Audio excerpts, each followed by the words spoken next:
إن الحمد لله نحمده ونستعينه ونستغفره ونعوذ بالله من شرور أنفسنا ومن سيئات أعمالنا من يهده الله فلا مضل له ومن يضلل فلا هادي له أشهد أن لا إله إلا الله وحده لا شريك له وأشهد أن محمدا عبده ورسوله وبعد. Kita tinggalkan Al-Murji'ah. Sebelumnya barangkali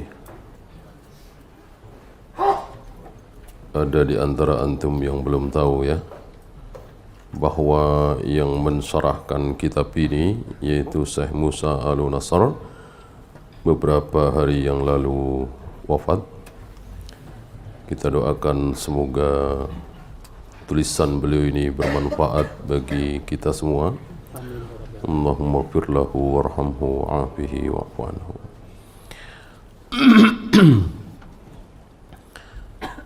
Kita tinggalkan Al-Murji'ah. Kita masuk Qadariyah. Kemarin sudah kita bahas kesesatan-kesesatan Murji'ah. Intinya adalah mereka meyakini dengan keyakinan yang salah bahwa iman itu tidak bertambah, tidak berkurang. Tidak ada bedanya iman orang-orang yang rajin sholat dengan yang malas sholat, tidak ada bedanya. Berarti imannya Rasulullah SAW dengan imannya seorang pelacur asal dia Muslim sama. Bahkan dengan imannya Jibril sama. Ini kesesatan Murji'ah. Maka sebagian ulama mengkafirkan mereka. Kita masuk 29. Wal qadariyatu mubtadi'atun dullal. Dan qadariyah ini ahlul bidah, sesat. Wa man ankara minhum anna Allah ya'lamu ma yakunu qabla an yakuna fahuwa kafir. Barang siapa yang mirip dengan Qadariyah, yaitu meyakini bahwa Allah mengetahui, mengingkari kalau Allah mengetahui sebelum terjadi, diingkari. Qadariyah begitu. Jadi menurut Qadariyah itu Allah tahu kapan, setelah terjadi. Kalau belum terjadi, Allah belum tahu. Ini salah satu kesesatan Qadariyah. Maka siapapun yang berkeyakinan seperti keyakinan Qadariyah kafir. Ya. Gulatul Qadariyah. Dan ini satu di antara empat. Satu di antara empat firqah yang dari situ muncul 72. Jadi 72 firqah, bukan 73 tentunya, 72. Yang satu kan Ahlus Sunnah, yang satu kan Rasul dan para sahabat. Yang 72 ini, itu kalau ditarik ke atas, mengerucut pada 4. Mengerucut pada 4, kembali kepada 4 firqah. Yang sudah kita, saya kira sudah ya, sudah semua kita singgung, yaitu Khawarij, Rafidah, Murji'ah, satu lagi Qadariyah. Ini muncul di masa sahabat. Qadariyah muncul di masa sahabat. Ma'bad al-Juhani itu sezaman dengan Ibnu Umar. Kan munculnya hadis Jibril itu kan dari Yahya bin Ya'mar dan temannya berdua ingin melaporkan Ma'bad al-Juhani di Basrah. Nah, Ma'bad al-Juhani ini berarti dia orang pertama ya, yang mengatakan bahwa takdir ini ciptaan manusia. Takdir bukan ciptaan Allah. Manusia itu sholat apa minum khamr, ya dia sendiri yang menciptakan. Manusia itu kaya apa miskin, ya dia sendiri yang menciptakan. Bukan Allah. Gitu. Berarti menolak ayat. Wallahu khalaqakum wa ma ta'malun. Allah lah yang telah menciptakan kalian dan menciptakan apa? Perbuatan kalian. Jadi perbuatan manusia itu yang menciptakan siapa? Allah. Wallahu khalaqakum wa ma ta'lamun. Ini ditentang oleh Ma'bad ini, tokoh Qadariyah ini. Diteruskan dengan kesesatan-kesesatan lain Qadariyah.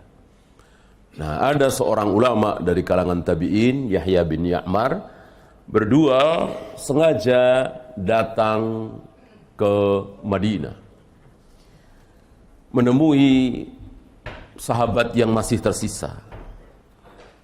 Ini kan sudah banyak yang meninggal daripada yang masih hidup. Qadarullah, Allah pertemukan dengan Ibnu Umar.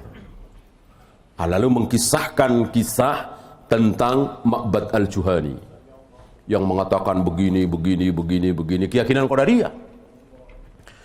Bahwa takdir itu belum ditulis oleh Allah, takdir itu bukan ciptaan Allah.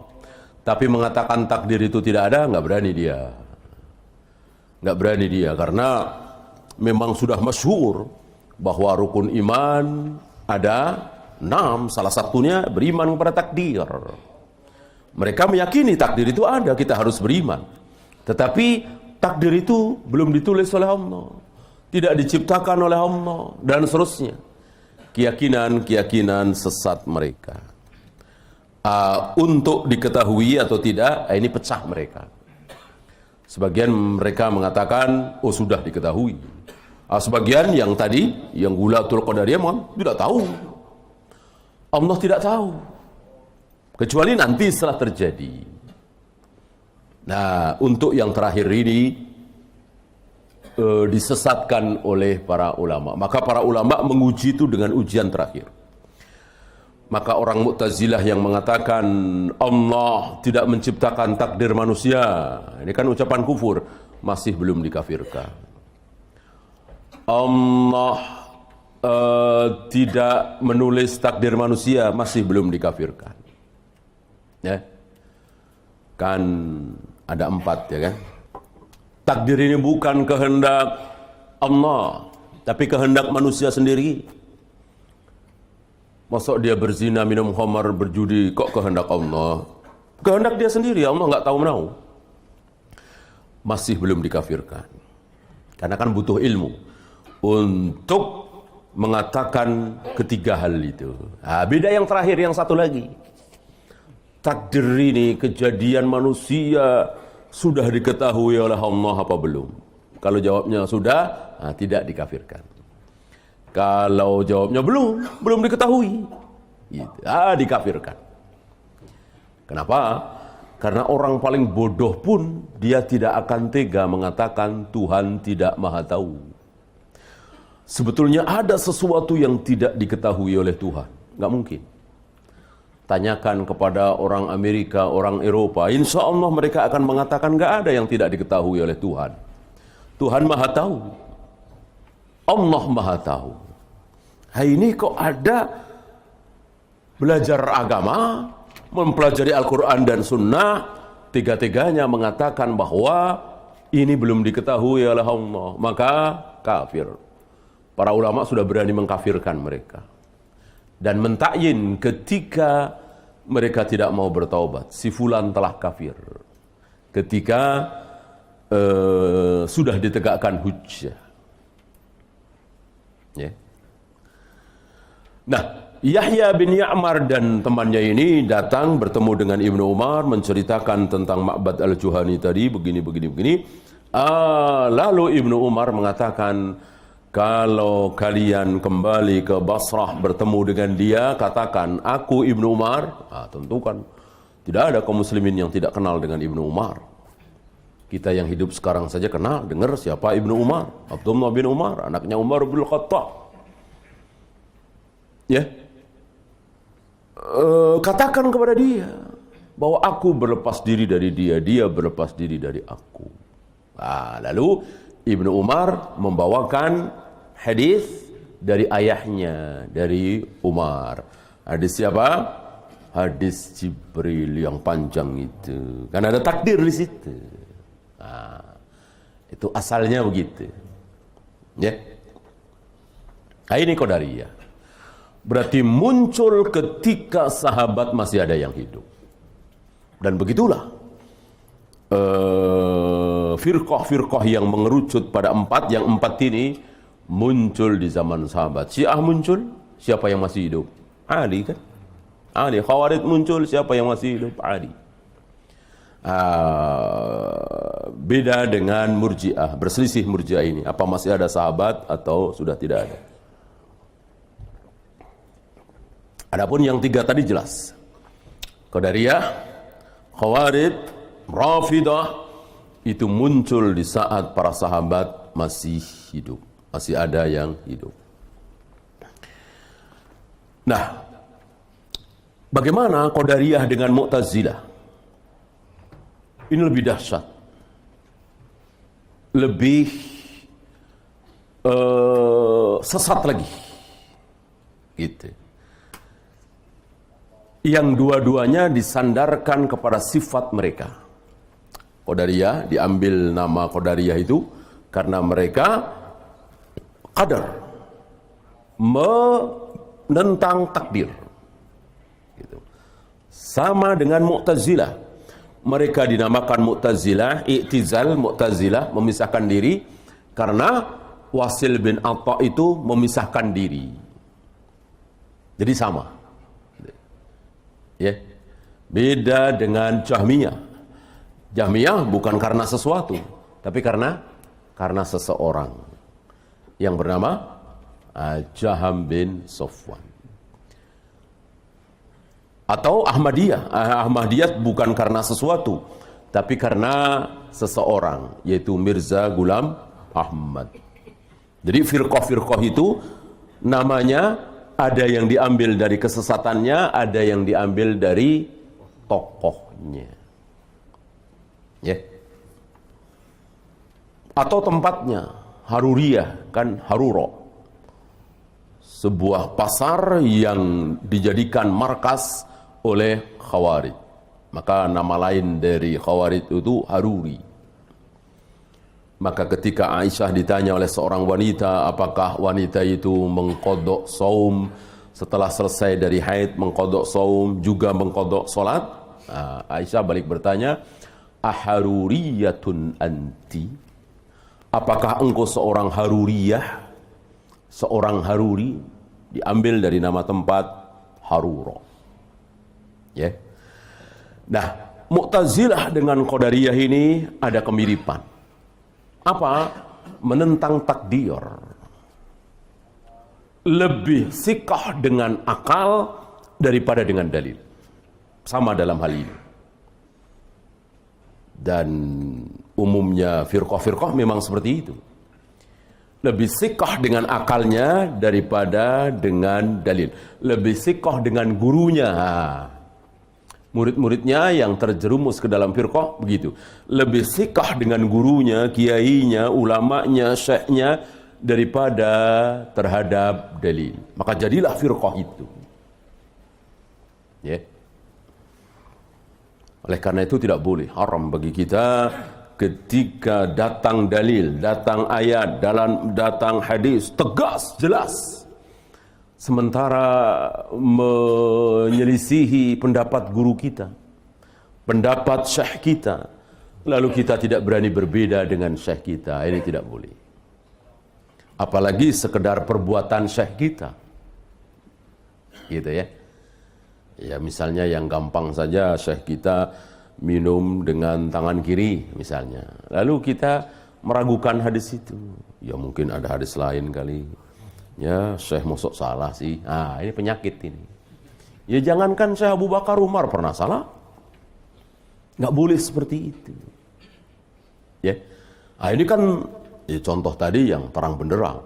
Yang ke bawahnya contoh itu semakin subhat, semakin remang-remang. Maka banyak dari kita yang tidak sanggup mengatakan dalam hal ini Syekh salah. Dalam hal ini ulama fulan keliru. Dalam hal ini kiai fulan salah. Jarang yang berani mengucapkan seperti itu. Padahal harus seperti itu. Idza waradal athar batalan nadhar. Kalau sudah ada asar, kalau sudah ada dalil, maka pendapat siapapun harus dibuang. Siapapun. Mau Imam Syafi'i, mau Imam Bukhari, mau Abu Bakar, mau Umar, harus dibuang. Kalau bertentangan dengan dalil. Ya. Apakah Mu'tazilah sudah dikafirkan oleh para ulama? Al-jawab belum. Apakah Qadariyah ada yang dikafirkan oleh para ulama? Ada. Berarti Qadariyah lebih syadid, lebih sesat. Karena apa? Karena tadi meniadakan ilmu. Kalau Mu'tazilah sekedar meniadakan ciptaan Allah. Yang 4 itu kan? Ilmu, ciptaan, kehendak, satu lagi catatan. Kan keempat-empatnya diyakini oleh Ahlus Sunnah. Semuanya dalil semua. Semuanya dalil semua. Gak ada yang keluar dari dalil. Maka Ahlus Sunnah sami'na wa ata'na. Bahwa takdir ini, apa yang kita lakukan, apa yang menimpa kita, nasib kita, itu sudah ditulis oleh Allah. Sudah dikehendaki oleh Allah. Sudah diciptakan oleh Allah. Terakhir, sudah diketahui. Di sini. Mu'tazilah yang menentang ciptaan masih dibiarkan tadi. Adapun Qadariyah tidak. Karena apa? Karena menghilangkan ilmu dan itu diketahui oleh orang awam sekalipun. Dan begitulah firqah, ya. Ketika terjatuh dalam satu firqah, sebuah kesesatan yang ini, maka yang tidak ngaji, yang tidak belajar itu lebih pintar dari dia. Ya kan? Ya kan? Awam nih nggak pernah ngaji, nggak pernah belajar, ya kadang-kadang sholat Jumat dengerin gitu. Itu lebih faham, lebih pintar daripada orang yang ngaji, mempelajari ayat, hadis, dan dia terjatuh di situ. Tidak faham di situ, masuk dalam satu firqah. Ya. Ambil contoh misalnya torekot sufiyah yang terkena syubhat salah faham terhadap ayat, terhadap hadis tentang tawakal. Apa kata mereka? Belum bisa dikatakan tawakal. Sebelum berani safar, mengarungi padang pasir sendirian, tidak bawa bekal.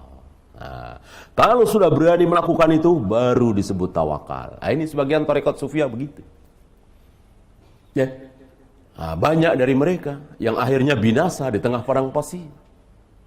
Berangkat dari salah faham terhadap tawakal. Mereka belajar. Ada gurunya. Lebih sikoh dengan gurunya daripada dalil. Salah faham terhadap dalil.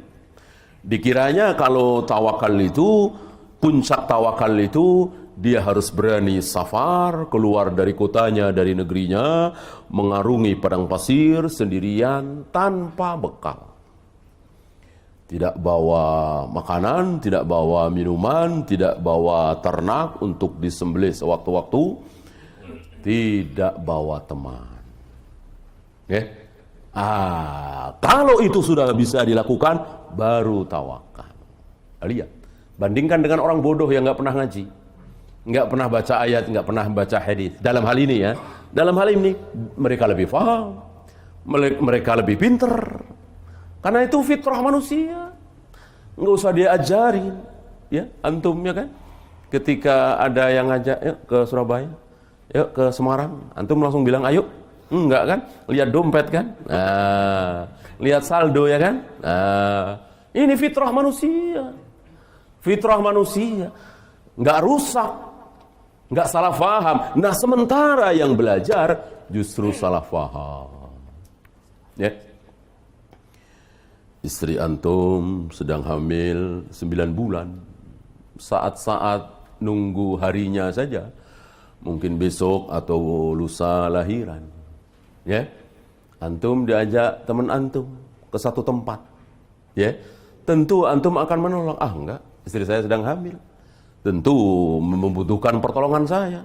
Sewaktu-waktu harus ke bidan, ke rumah sakit. Masa orang lain? Ya tentu saya lah, saya suaminya. Itu kan. Ini jalan pikiran yang benar, padahal nggak ada yang ngajarin. Itulah fitrah, Allah berikan ilmu itu secara fitrah. Nah, ada orang belajar. Nah, hasil dari belajarnya, dia tega meninggalkan istrinya yang sebentar lagi mau melahirkan. Mungkin besok, mungkin lusa. Ya, ke tempat yang nggak jelas, entah di mana. Atas nama dakwah, atas nama ibadah. Padahal nggak wajib kan itu. Sedangkan ini kan wajib. Tanggung jawab siapa kalau bukan suami, ya kan? Ya, ketika ditanya oleh orang awam, kan istrimu lagi hamil tua, sebentar lagi melahirkan. Jawabnya, ada Allah. Ya, semua orang tahu ada Allah, ya kan? Nih, ada Allah, ya. Ya emang Allah bidan, ya kan? Kan butuh bidan, rumah sakit. Kan ada asbab. Nah, itu dia gara-gara belajar. Sama dengan anak-anak muda yang ngebom sana, ngebom sini, gara-gara apa coba? Gara-gara belajar. Gara-gara diberi ayat nih, lihat suratnya, surat sekian, ayat sekian, surat sekian. Gara-gara itu kan. Tega melakukan perbuatan segila itu. Meledakkan dirinya. Mending di tengah-tengah musuh orang-orang kafir.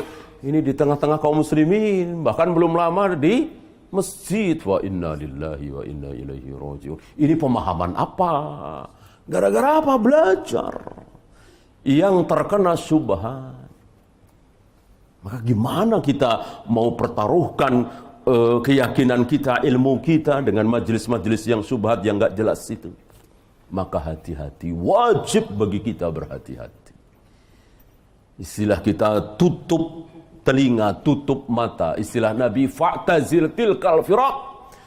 Jauhi firqah-firqah semuanya itu, jauhi. Walau anta adra bi asli syajarah. Walaupun engkau harus menggigit ranting-ranting pepohonan. Artinya tidak ada makanan lain, adanya itu. Sebab kalau tidak ditinggalkan, ini firqah-firqah semua ini. Kecil kemungkinan selamat. Yang sini Jahmiyah, yang sini Mu'tazilah, yang ini Asy'ariyah, yang ini Maturidiyah. Dan kita yakin itu semua firqah. Dan kalau kita tidak tinggalkan, besar kemungkinan kita akan terkena syubhatnya. Maka kita disuruh, apa istilahnya? Uzlah. Ini. Nah, kalau kita hari ini mendapatkan satu majelis, satu ilmu, satu guru yang memang menurut kita yakin ahlu sunnah, ini tentu nikmat sekali. Tentu wajib kita syukuri. Dan jangan menengok ke kiri ke kanan. Ya, karena ini adalah ilmu. Gitu. Jadi kesimpulannya firqah-firqah itu yang pada belajar itu lebih bodoh dari orang awam dalam masalah itu. Bagaimana Qadariyah yang sudah dikafirkan oleh para ulama ini, dengan demikian kita kafirkan? Qadariyahnya iya, orang per orangnya jangan. Ini harus kita ulang-ulang dan harus antum fahami. Untuk si A-nya, si B-nya, si C-nya jangan. Bahkan yang duduk di majelisnya ustadz-ustadz Rafidah, mungkin tetangga kita, mungkin teman kita, mungkin paman kita, bisa saja kan, duduk di majelisnya tokoh-tokoh Rafidah. Lalu kita, paman kita itu, tetangga kita itu, teman kita itu kita kafirkan? Jangan, tidak boleh. Ya diam sajalah, nggak usah menghukumi. Kalau mau, kalau bisa, kita ajak dia ngaji, kita rangkul dia. Nggak usah menghukumi si A kafir, si B tidak, si C kafir, si D tinggi, jangan. Kecuali sudah apa tadi? Iqamatul hujjah, baru boleh. Si A kafir, si B kafir, boleh. Sebagaimana yang dilakukan oleh Khalid bin Abdullah. Khalid bin Abdullah menegakkan hujjah itu di hadapan Ja'ad bin Dirham. Nanti setelah ini insyaallah ya, sekitar Jahmiyah. Salah satu tokohnya Ja'ad bin Dirham yang melakukan kesesatan yang luar biasa sehubungan dengan sifat-sifat Allah. Sifat-sifat Allah itu ditolak oleh dia. Bahwa Allah itu tidak cemburu, Allah tidak punya tangan, Allah tidak punya wajah, Allah tidak di atas, Allah ditolak semua itu ayat-ayat Allah yang menyatakan bahwa Allah bersemayam di arsy, Allah turun ke dunia setiap sepertiga malam dan seterusnya, ditolak semua karena dia lebih sikoh dengan akalnya, akal yang terpengaruh filsafat bahwa Tuhan tidak mungkin sama dengan makhluknya. Salah satu sifat makhluk itu apa? Makhluk itu bagaimana? Punya sifat. Dan gitu. Saya, antum, batu, gunung, air, batu, semuanya kan punya sifat. Batu sifatnya begini, air sifatnya begini, gunung sifatnya begini, si A sifatnya begini, si B sifatnya begini. Nah, kalau Allah sifatnya begini juga, ya kayak makhluk. Gitu. Maka Allah tidak boleh punya sifat. Gitu. Jadi nggak ada sifat Allah itu, nggak ada. Lihat, berangkat dari mikir, berangkat dari ilmu filsafat itu, berangkat dari tafakkaru fil khaliq. Padahal dilarang kan? Yang disuruhkan tafakkaru fil khalqi, wala tafakkaru fil khaliq.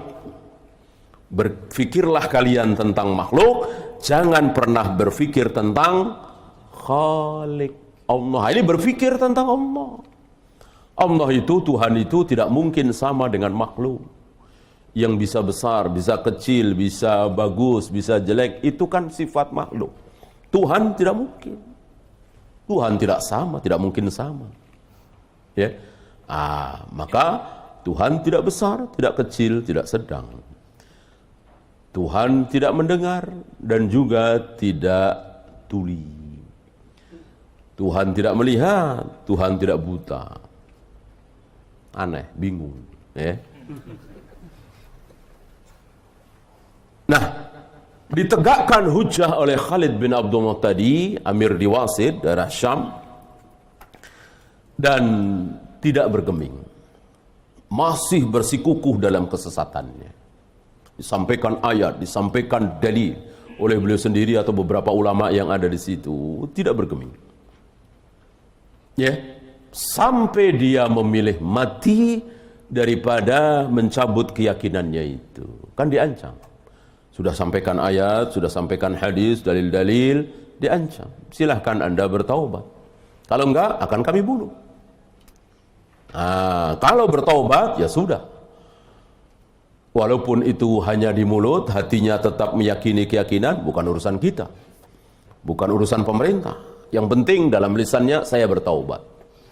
Dia tidak. Enggak, saya enggak mau bertaubat. Bagi saya ini yang benar. Saya siap mati daripada saya mencabut ucapan saya. Sudah, nantangin kan? Disembelih oleh Khalid bin Abdullah pada tanggal 10 Dzulhijjah bersamaan dengan kaum muslimin menyembelih kambing, sapi, unta, ya. Maka selesai beliau khutbah Id, beliau mengatakan, silahkan kalian sembelih hewan-hewan kurban kalian. Adapun aku punya sembelihan khusus, sembelihan yang terbaik. Kan baik sekali ini disembelih, gitu kan? Dan ini dipuji oleh para ulama. Ibnu Qayyim memuji dalam qasidah Nuniyah itu, memuji-muji langkah Khalid bin Abdullah. Karena apa? Untuk membungkam kesesatan. Dengan demikian kan orang-orang yang simpati kepada dia, yang pro kepada dia, insya Allah bertobat, minimal takut. Dan ini kan sunahnya siapa? Sunahnya siapa? Sunahnya Umar, sunahnya para sahabat, ya kan? Umar luar biasa. Bagaimana perlakuan Umar terhadap Sobir yang ngotak-ngatik wal adiyati dhabha itu. Surat lain wan nasitati nashta itu diotak-atik oleh Sobik ini. Habis dia dipukuli oleh Umar dengan pelepah kurma. Sakit. Ya, dan itulah bukti kebenaran sabda Nabi. Umar qaflul fitnah. Umar gemboknya fitnah. Fitnah itu digembok oleh Umar. Maka selagi Umar masih hidup, fitnah itu tidak muncul. Fitnah itu baru muncul setelah Umar dibunuh saat mengimami salat subuh itu. Ingat ada 3 manusia ya. Ketika 3 manusia ini masih hidup, belum ada fitnah. Belum ada aliran sesat. Belum ada bid'ah. Belum ada firqah, belum ada kebatilan dianggap hak, hak dianggap batil. Ya, Umar lah orang terakhir. Maka ketika Umar terbunuh, terbukalah pintu fitnah itu dan tidak pernah tertutup sampai hari ini, sampai akhir zaman. Artinya tidak mungkin ada zaman masa di mana kembali seperti zaman 3 orang tadi. Nggak mungkin ada. Nggak mungkin kembali. Walaupun di zaman siapa? Imam Mahdi. Bahwa itu kebaikan yang luar biasa, betul. Tapi tetap aja. Tetap saja tidak menyamai zaman sahabat, tabi'in, atba'ut tabi'in. Ya. Wallahu ta'ala a'lam. Ya, untuk Jahmiyah insyaallah kita lanjutkan kesempatan berikutnya.